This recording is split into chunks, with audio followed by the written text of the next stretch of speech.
दोस्तों आप सभी के एग्ज़ाम को देखते हुए हम यहाँ पे ज़्यादा से ज़्यादा आपको वीडियो प्रोवाइड कर रहे हैं आपके सब्जेक्ट के, जैसे कि मैनेजमेंट का ये हमारा थर्ड पार्ट आज हम करने वाले हैं, जिससे कि आप सभी एक ही वीडियो में ज़्यादा से ज़्यादा मैक्सिमम कंटेंट आप सभी को मिल पाए, डाटा मिल पाए, जिससे कि आपका रिवाइज हो पाए। तो ये ऐसे क्वेश्चंस रहते हैं जो सेलेक्टेड रहते हैं और आपके देखें तो एग्ज़ाम में पूछे गए क्वेश्चन हैं, अभी प्रीवियस शिफ्ट में भी पूछे गए हैं और आपके प्रीवियस ईयर के भी क्वेश्चंस इसमें कुछ शामिल हैं। तो शुरुआत करते हैं दोस्तों आज के इस वीडियो को पार्ट थर्ड के साथ। अगर आपने सेकंड एंड फर्स्ट पार्ट नहीं देखा है दोस्तों, तो आप सभी चैनल के वीडियो सेक्शन पे जाइएगा और पार्ट फर्स्ट एंड सेकंड देख लीजिएगा। चलिए शुरुआत करते हैं। फर्स्ट क्वेश्चन आप सभी की स्क्रीन पे है, जो कि एक इम्पॉर्टेंट क्वेश्चन है आपका। क्वेश्चन आपसे पूछा जा सकता है कि मार्केटिंग या विपणन में केंद्र बिंदु क्या होता है। ठीक है, मार्केटिंग या विपणन में केंद्र बिंदु क्या होता है आपके।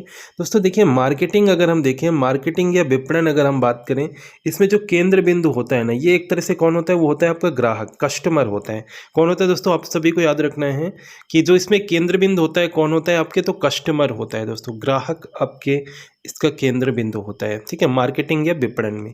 नेक्स्ट क्वेश्चन है आपका कार्यवर्तन या जॉब रोटेशन, जो कि आपके प्रीवियस ईयर में पूछा गया क्वेश्चन है आपका कि ये एक अंतः कार्य प्रशिक्षण विधि जहां पर प्रशिक्षु को संगठन के विभिन्न कार्यों और पर विभिन्न नौकरियों में रखा जाता है, यह क्या कहलाता है आपके दोस्तों, यह कहलाता है जॉब रोटेशन या कार्यावर्तन। क्वेश्चन को समझिए क्या कह रहा है।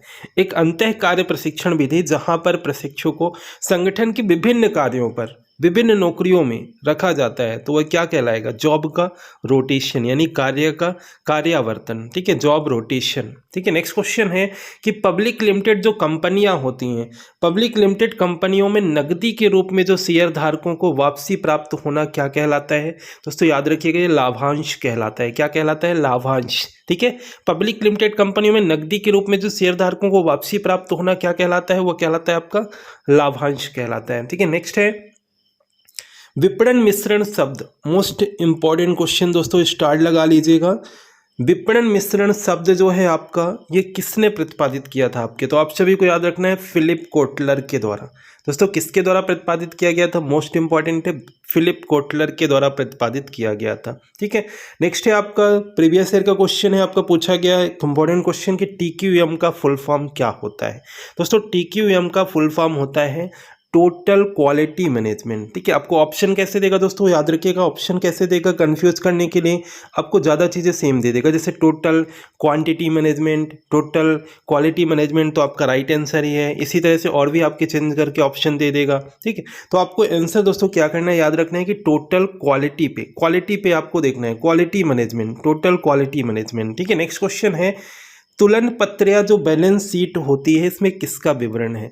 देखिए, तुलन पत्र या बैलेंस शीट जो होती है परिसंपत्ति व देनदारियां या पूंजी के स्रोत व पूंजी का विनियोग। ठीक है, तो तुलन पत्र या बैलेंस शीट किसका विवरण है, परिसंपत्तियां व देनदारियां और पूंजी के स्रोत व पूंजी का विनियोग अगर हम बात करें तो इसका विवरण हो जाएगा तुलन पत्र या बैलेंस शीट का। ठीक है, नेक्स्ट क्वेश्चन है कार्य विशेषज्ञता जो कर्मचारियों के कौशल व कार्यकुशलता को बढ़ाता है, वो किससे संबंधित होता है दोस्तों, याद रखिएगा, श्रम विभाजन से संबंधित होता है। जो आपके कर्मचारियों के कौशल और कार्यकुशलता को बढ़ाता है, श्रम विभाजन से संबंधित होता है। एक अच्छी विपणन योजना जो होती है वह दूरदर्शिता और दिशा प्रदान करती है। एक अच्छी विपणन योजना जो होती है दोस्तों क्या प्रदान करती है, वो दूरदर्शिता एवं दिशा प्रदान करती है। ठीक है, नेक्स्ट क्वेश्चन है अगर उत्पाद का लाभ मार्जिन कम हो तब बिक्री राजस्व जो होता है क्या होता है आपके, बढ़ जाता है। ठीक है, ऐसे में उत्पाद की मांग को क्या कहा जाता है, तो ये कहलाती है दोस्तों मूल्य प्रत्यास्थता।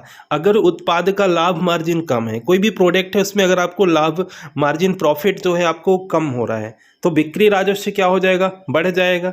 तो ऐसे में उत्पाद की मांग को क्या कहा जाता है, तो ये कहलाता है दोस्तों मूल्य प्रत्यास्थता। ठीक है, मूल्य प्रत्यास्थता।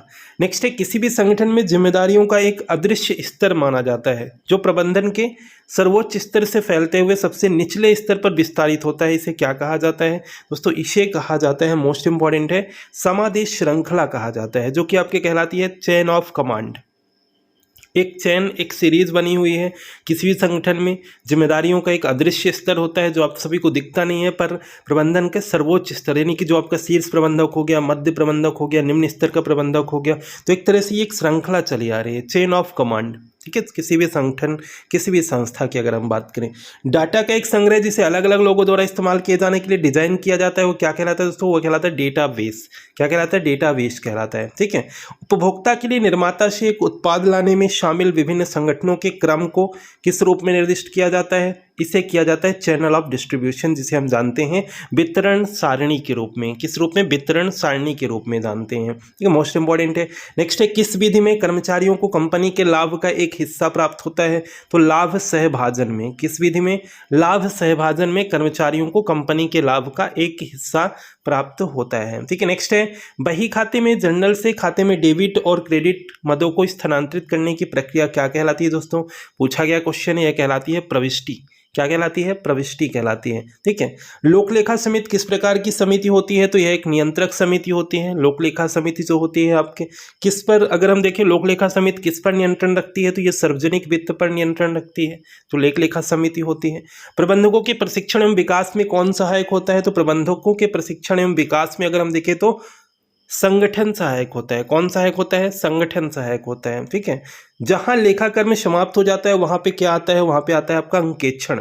ठीक है, जहां पे लेखा कर्म समाप्त हो जाता है वहां पे दोस्तों क्या आता है? अंकेक्षण आता है। ठीक है, नेक्स्ट क्वेश्चन जो कि आपका मोस्ट इंपॉर्टेंट, ये दोनों क्वेश्चन आप सभी देखिएगा ध्यान से।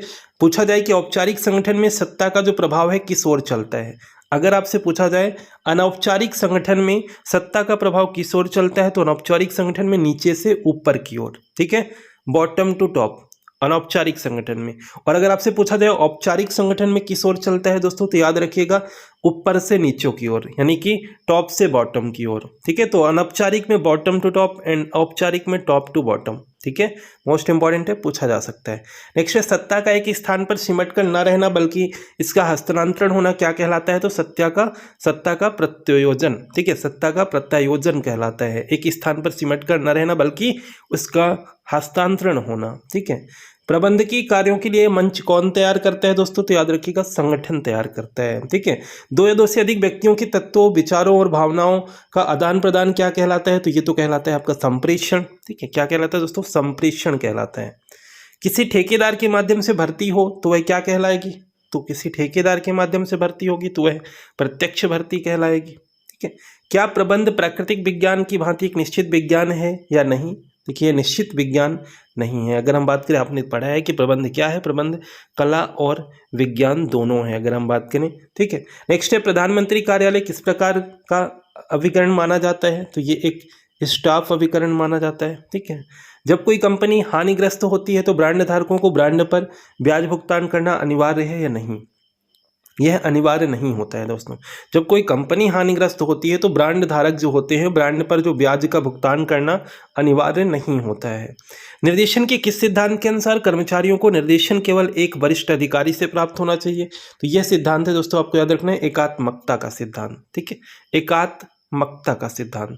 पदोन्नति को रोकना किस प्रकार का अभिप्रेरण का हिस्सा है आपका? तो अभिप्रेरण से अगर हम देखें तो आपसे मोटिवेशन। ठीक है, ये आपका अलग से टॉपिक ही है आपके सिलेबस में। तो पदोन्नति को रोकना किस प्रकार का अभिप्रेरण है? तो ये नकारात्मक, निगेटिव। ठीक है, नेक्स्ट है, विभिन्न वित्तीय आंकड़ों का तुलनात्मक प्रस्तुतिकरण क्या कहलाता है? तो यह कहलाता है दोस्तों वित्तीय विवरण का विश्लेषण। विभिन्न वित्तीय आंकड़ों का तुलनात्मक प्रस्तुतिकरण क्या कहलाता है? तो वित्तीय विवरण का विश्लेषण कहलाता है। नेक्स्ट इंपॉर्टेंट क्वेश्चन है कि भारतीय साझेदारी अधिनियम किस वर्ष पारित हुआ था? तो 1932 में। किस वर्ष पारित हुआ था? 1932 में पारित हुआ था। ठीक है, आवधिक कर्ज किस प्रकार की देनदारी है? तो ये एक दीर्घकालीन देनदारी होती है, लंबे समय के लिए अगर हम देखें तो देनदारी होती है। सामूहिक प्रयास किसकी मुख्य विशेषता होती है? तो ये आपके संगठन की। सामूहिक प्रयास जो होता है आपके किसकी मुख्य विशेषता होती है? ये संगठन की मुख्य विशेषता होती है। ठीक है, भविष्य में क्या करना है इसका पूर्व निर्धारण करना क्या कहलाता है दोस्तों? तो ये कहलाता है नियोजन, प्लानिंग। मोस्ट इंपॉर्टेंट है, आपके पूछ सकता है भविष्य में क्या करना है इसका पूर्व निर्धारण करना क्या कहलाता है? तो आपके नियोजन कहलाता है। नियोजन का उद्देश्य निश्चित होता है या अनिश्चित? तो कोई प्लानिंग होती है ना, उसका उद्देश्य तो निश्चित होगा ना, तभी तो आपकी आगे कार्य होगा। ठीक है, तो नियोजन का उद्देश्य कैसा होता है, निश्चित होता है। ईएसओपी का संबंध किससे होता है दोस्तों, तो ये संबंधित होता है मानव संसाधन प्रबंधन से।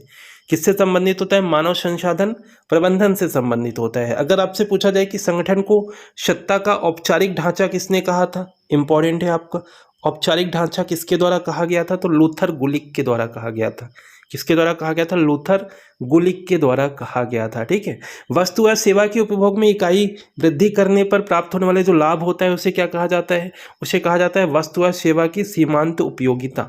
ठीक है, वस्तु या सेवा की सीमांत उपयोगिता कहा जाता है, यानी वस्तु या सेवा के उपभोग में जो इकाई वृद्धि करने पर जो प्राप्त होने वाला लाभ होता है उसे वस्तु या सेवा की सीमांत उपयोगिता कहा जाता है। प्रबंधकों द्वारा सर्वोत्तम विकल्प का चुनाव करना क्या कहलाएगा, तो अगर सबसे बेस्ट अगर आप कुछ सेलेक्ट कर रहे हैं तो वो एक तरह से निर्णय होगा। ठीक है, ऑप्शंस आपके पास हैं, निर्णय आपको लेना है। उच्च अधिकारियों द्वारा नियोजित व्यवहार क्या कहलाता है, तो ये आपका एक औपचारिक संगठन के अंतर्गत आता है। औपचारिक संगठन, ठीक है, टॉप टू बॉटम।